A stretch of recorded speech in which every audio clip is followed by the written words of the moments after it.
उस व्यक्ति को 3 दिन और 3 रात तक बिजली के कोड़े पड़े। लेकिन जब गुरु आए तो उन्होंने न केवल उसके कष्टों को दूर नहीं किया बल्कि उसकी सारी खेती कल्टीवेशन भी नष्ट कर दी।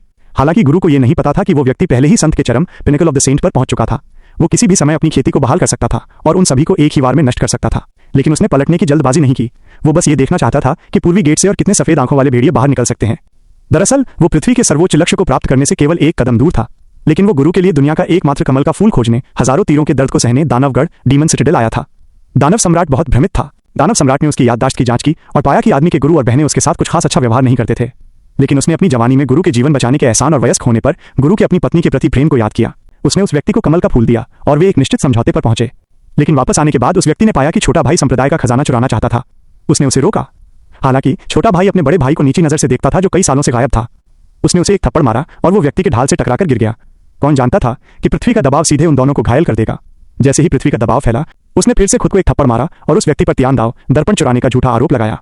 उसने यहां तक कहा कि वो खुद को मारना चाहता था। उस व्यक्ति ने कितना भी समझाने की कोशिश की, कोई फायदा नहीं हुआ। तीसरी बहन ने सीधे उसे एक थप्पड़ मारा, लेकिन ये उम्मीद नहीं थी कि कमल का फूल गिर जाएगा। यह एक पवित्र वस्तु है जिसके कारण दूसरे संत के सम्राट बनने की 20% संभावना होती है। भाई ने बदनामी की कि उसके पास ये कमल का फूल जरूर रहा होगा और वो सम्राट बनने के लिए अपनी शक्ति बढ़ाने के लिए त्यान दाव दर्पण चुराना चाहता था।